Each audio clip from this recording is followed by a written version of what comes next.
قریب میرے عزیزوں قرآن کی وہ بات یاد رکھو، اللہ نے فرمایا سَيَعْلَمُ الَّذِينَ ظَلَمُوا أَيَّ مُنْقَلَبٍ يَنْقَلِبُونَ، ان قریب ظالم یہ دیکھ لے گا کہ اللہ اس کو کس کھائی میں گرانے والا ہے۔ کیا ابرہا بہت سارے منصوبے بنا کر کعبہ ڈھانے نہیں آیا تھا؟ اللہ نے ابابیل چڑیوں سے اس کو ہلاک کیا تھا، فرعون کو پانی سے غرق کر دیا تھا، نمرود کو مچھر سے ہلاک کر دیا تھا۔ بڑے بڑے طوفانی طاقتوں کے بادشاہ دنیا میں آئے، لیکن اللہ نے ان کو بہت چھوٹی طاقتوں سے ہلاک کیا۔ لوگ آج یہ مقابلہ کمپیریزن کرتے ہوئے بیٹھے رہتے ہیں، ایک طرف ایران ہے، ایک طرف غزہ ہے، ایک طرف سپر پاور حکومتیں ہیں۔ یہ سارے کمپیریزن دنیا کے ہو سکتے ہیں، لیکن رب تبارک و تعالیٰ کی بادشاہت اور اس کی سلطنت جب انتقام پر آ جائے تو پھر میرے عزیزوں کسی ملک کی بھی ضرورت نہیں، صرف ہواؤں سے مولا تعالیٰ طاقتوں کو ختم فرما دیتا۔ دنیا میں پھیلے ہوئے ایک کورونا کو تم قابو میں نہیں کر پا رہے تھے، ایک چھوٹا سا کیڑا ہوگا، ایک بیکٹیریا ہوگا جس کو کنٹرول میں نہ لا سکے اور کروڑوں موتیں ہو گئی۔ کون تھا یہ؟ موتوں پر کنٹرول تمہارے پاس کیوں نہیں آیا؟ سپر پاور طاقتیں بے بس نہیں تھی؟ 2 سال پہلے نہیں دیکھا آپ نے؟ اور رب تبارک و تعالیٰ جب چاہے تو یہ پکڑ ظالموں کے ساتھ فرمائے گا۔ آج کے دور میں دعائیں بھی یہ کرو اور انجام کا انتظار بھی کرو۔ یہ تمہارا بھی امتحان ہے میرے عزیزوں، جو آگ پڑوس میں لگی ہے اس کی چنگاریاں تمہارے گھر کو بھی جلا سکتی ہیں۔ اپنے برے اعمال سے توبہ کرو، اللہ کے غضب سے ڈرو کہ اس کی پکڑ نہ آئے۔ اللہ تبارک و تعالیٰ کہنے سننے سے زیادہ عمل کی توفیق عطا فرمائے۔ اور جو ناحق مارے گئے بچے ہیں، مولا تعالیٰ ان بچوں کو مارنے والے ظالموں کو خطرناک انجام تک پہنچائے، انہیں کیفر کردار تک پہنچائے۔ رب تعالیٰ انہیں عذاب علیم میں گرفتار فرمائے۔ وآخر دعوانا الحمدللہ رب العالمین۔ السلام علیکم۔ میں آپ کو ایک بات عرض کیے دیتا ہوں، قرآن پاک نے جو فرمایا وہ حق ہے، 100% حق ہے۔ اللہ نے فرمایا، میں نے خطبے کے بعد جو آیت پڑھی وَضُرِبَتْ عَلَيْهِمُ الذِّلَّةُ وَالْمَسْكَنَةُ، اللہ فرماتا ہے ان پر ذلت اور غربت لکھ دی گئی۔ کس پر؟ یہودیوں کے متعلق۔ وَبَاءُوا بِغَضَبٍ مِّنَ اللَّهِ، اور اللہ کے غضب میں رہیں گے وہ ہمیشہ۔ آپ سورہ فاتحہ میں پڑھتے ہیں نا غیر المغضوب علیہم ولا الضالین۔ مغضوب کا مطلب کیا ہے؟ جن پر اللہ کا غضب ہوا، اور وہ یہود قوم ہے۔ قرآن پاک کی میں آپ کو بات بتا رہا ہوں، اور اللہ تعالیٰ فرماتا ہے وجہ کیا ہے؟ ذالک بأنہم کانوا یکفرون بآیات اللہ، وہ اس لیے کہ اللہ کی نشانیوں کو ٹھکراتے ہیں۔ ویقتلون النبیین بغیر حق، اور اللہ کے نبیوں کو ناحق قتل کرتے ہیں۔ اب دنیا کو یہ افسوس ہو رہا ہوگا، جیسے میں نے ابھی بتایا 50,000 لوگوں کا قتل وہاں کر دیا، ایران میں گھس گیا، شام میں گھس گیا، لبنان میں گھس گیا، ہر جگہ مار مار مار اور لوگوں کا قتل۔ میرے عزیزو یہ تو عام لوگوں کا قتل ہے، اور قرآن یہ کہتا ہے یہ وہ قوم ہے جو اللہ کے نبیوں کو قتل کرتی تھی۔ اور تاریخ میں ہے تقریباً 10,000 نبیوں کو انہوں نے قتل کیا ہے، 10,000 نبیوں کو انہوں نے قتل کیا ہے، صرف اپنی من مانی بات نہ پائے جانے کی وجہ سے۔ حضرت زکریا علیہ السلام کی بات معلوم ہے، یہ تو بیت المقدس کے متولی تھے۔ زکریا علیہ السلام بیت المقدس کے امام تھے، جن کا ذکر ہے قرآن پاک میں۔ حضرت زکریا علیہ السلام کے پیچھے یہی قوم جو ان کی امت میں تھی، یہودیوں کے لیے بھی وہ مقدس نبی تھے، لیکن ان ظالموں نے حضرت زکریا علیہ السلام کو دشمنی میں رکھ کر کے ایسا قتل کیا تھا، اللہ اکبر۔ زکریا علیہ السلام ان سے بھاگ کر کے نکلے تھے، اور ایک درخت کو جا کر کہا اے درخت کھل جا، میں تجھ میں آتا ہوں۔ درخت کھل گیا، حضرت زکریا علیہ السلام اس میں اندر چلے گئے، درخت پھر بند ہوا۔ تاریخ میں موجود ہے، ابلیس لعین نے، شیطان مردود نے یہودیوں کو راستہ بھی بتایا اور درخت بھی بتایا کہ اس کے اندر زکریا چھپے ہوئے، اس کے اندر زکریا ہے۔ یہودیوں نے تیز آری لے کر کے درخت کو اوپر سے کاٹنا شروع کیا کہ درخت کے 2 ٹکڑے ہوں گے تو زکریا علیہ السلام تک بھی پہنچ جائیں گے۔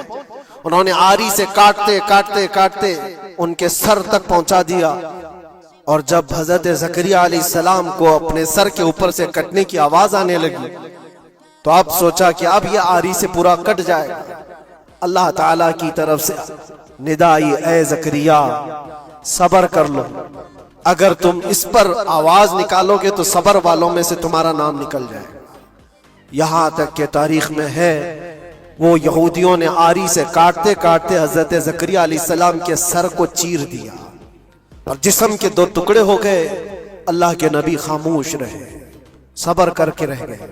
ان کے بیٹے یحییٰ علیہ السلام، یحییٰ علیہ السلام نے یہودیوں کے ایک گورنر یا بادشاہ کو یہ کہا تھا کہ ایک نکاح میں دو بہنوں کو رکھنا جائز نہیں۔ اس نے دو بہنیں ایک ساتھ اپنی زوجیت میں رکھا تھا۔ صرف اتنی بات پر حضرت یحییٰ علیہ السلام صرف 33 سال کے جوان تھے۔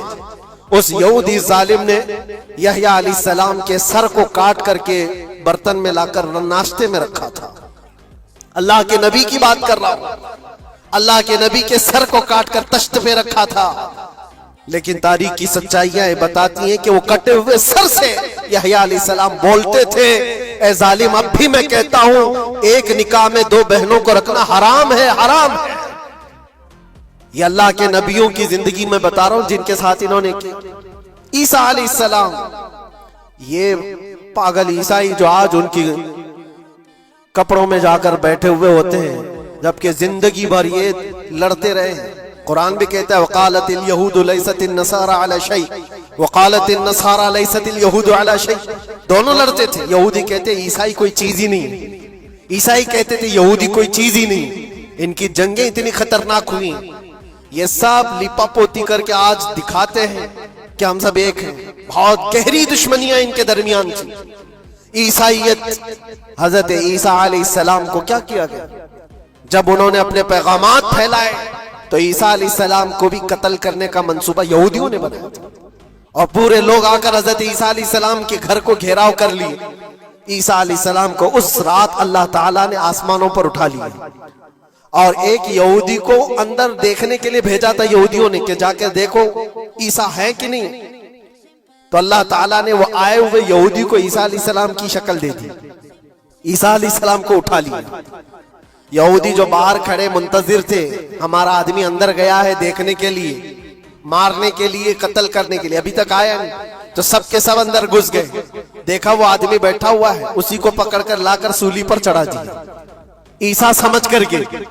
لیکن اتفاق یہ ہے کہ اس کو پوری شکل نہیں دی گئی تھی، آدھی شکل عیسیٰ علیہ السلام کی تھی اور آدھی اس کی خود کی تھی۔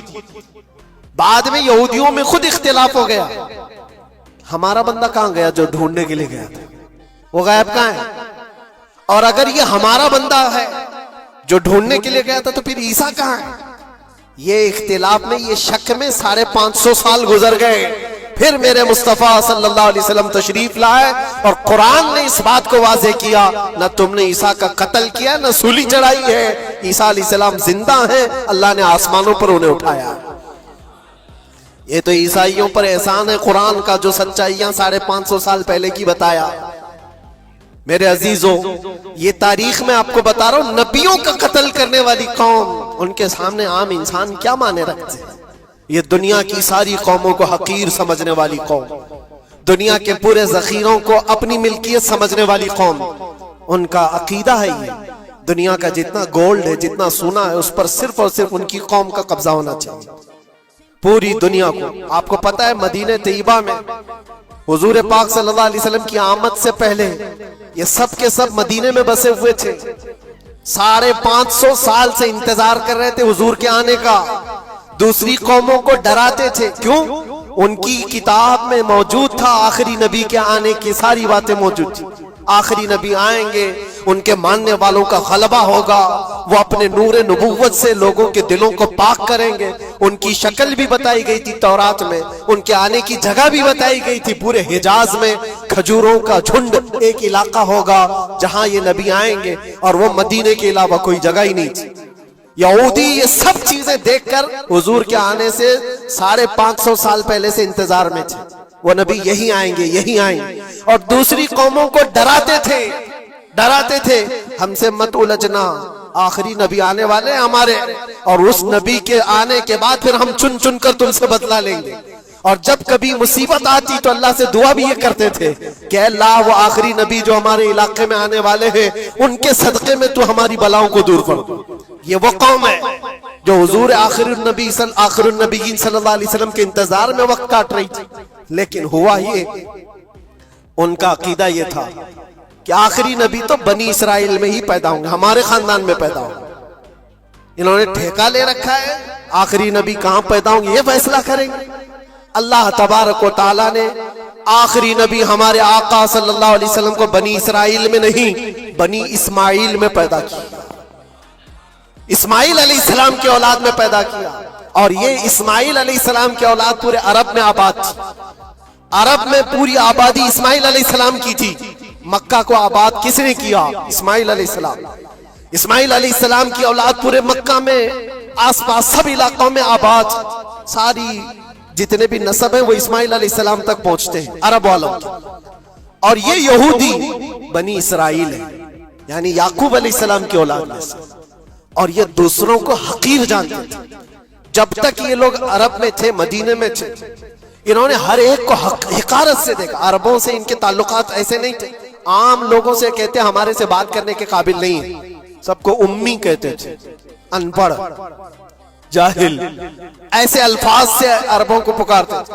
عربوں سے اگر ان کے تعلقات ہوتے بھی تو بڑے بڑے ٹاپ لیڈر جو ہوتے عربوں کے، بس ان سے تعلقات تھے، عام لوگوں کو یہ گنتے ہی نہیں، کچرا کہتے تھے۔ بنی اسماعیل کو جب یہ کچرا کہتے تھے، اور بنی اسماعیل میں جب آخری نبی پیدا ہو گئے تب کیا کہنے لگے پتہ ہے؟ کہتے نہیں یہ غلط ہو گیا، آخری نبی تو بنی اسرائیل میں پیدا ہونے والے تھے، یہ جبرائیل نے شرارت کیا اور بنی اسماعیل میں جا کر کے نبوت دی تھی۔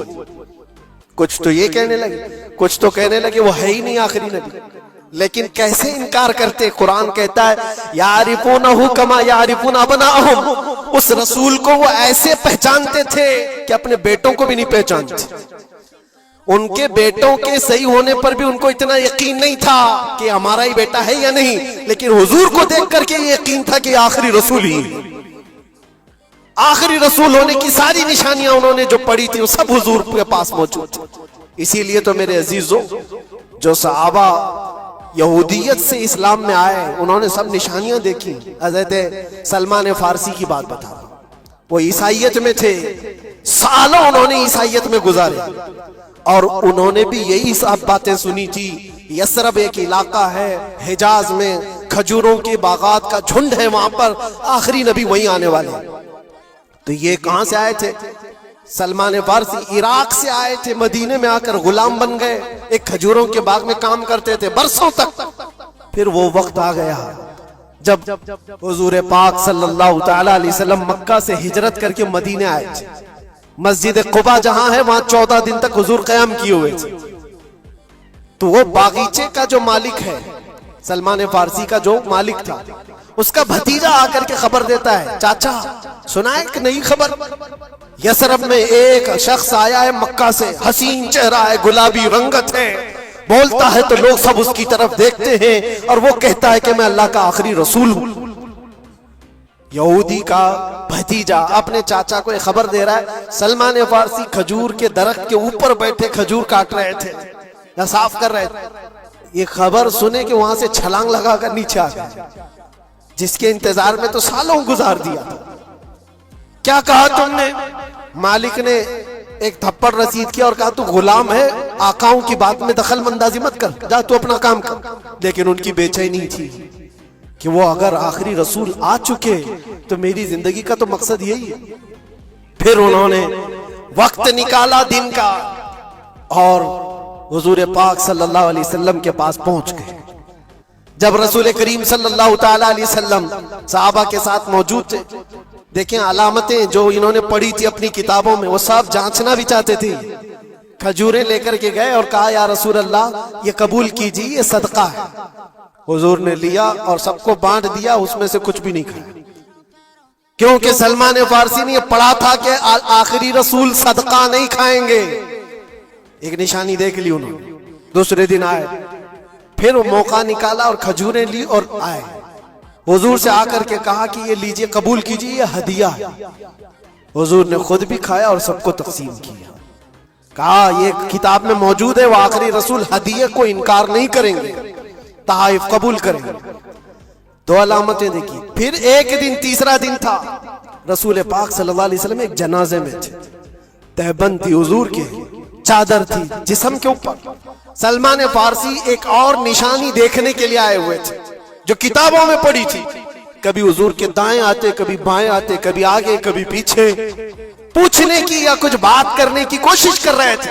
حضور صلی اللہ علیہ وسلم نے ان کو دیکھ لیا اور کہا سلمان آ جاؤ ادھر بلایا، اپنی چادر ہٹائی اور کہا یہ مہر نبوت دیکھنے کے لیے آئے تھے۔ جو حضور صلی اللہ علیہ وسلم کے کندھوں کے بیچ میں ایک ایسا سفید نشان تھا جس کو مہر نبوت کہا جاتا ہے، وہ سورج سے زیادہ چمکتا تھا دونوں کندھوں کے بیچ میں، اور حضرت سلمان فارسی وہ دیکھنے کے لیے آئے تھے، اور حضور نے ان کے پوچھنے سے پہلے چادر ہٹائی اور کہا یہی دیکھنے آئے تھے۔ سلمان فارسی نے کہا میں تو ایک چیز دیکھنے آیا تھا، آپ نے دو چیز بتا دی۔ کیا چیز؟ میں تو مہر نبوت دیکھنے آیا تھا، آپ نے دکھا بھی دیا اور میرے دل کی بات کی خبر بھی آپ نے بتائی۔ نبی کو علم غیب بھی ہوتا ہے۔ اور سلمان فارسی نے کلمہ طیبہ پڑھ لیا۔ اسی سلمان فارسی کو آزاد کرانے کے لیے میرے آقا صلی اللہ علیہ وسلم نے صحابہ کے ساتھ مل کر کے 500 کھجور کے درخت لگائے تھے اور ایک باغیچہ دے کر کے اس یہودی سے آزاد کروایا تھا۔ یہ اللہ کے نبی صلی اللہ علیہ وسلم کے پاس وہ صحابہ جو آئے تھے یہودیت سے یا عیسائیت سے، وہ جانتے تھے حضور کو، لیکن یہ اتنی خطرناک قوم ہے جن کو اللہ تعالیٰ نے دلوں پر مہر لگایا، یہ یہودی جو ایمان نہیں لائے، اور یہ قیامت تک اسی طرح غضب میں رہنے والے ہیں۔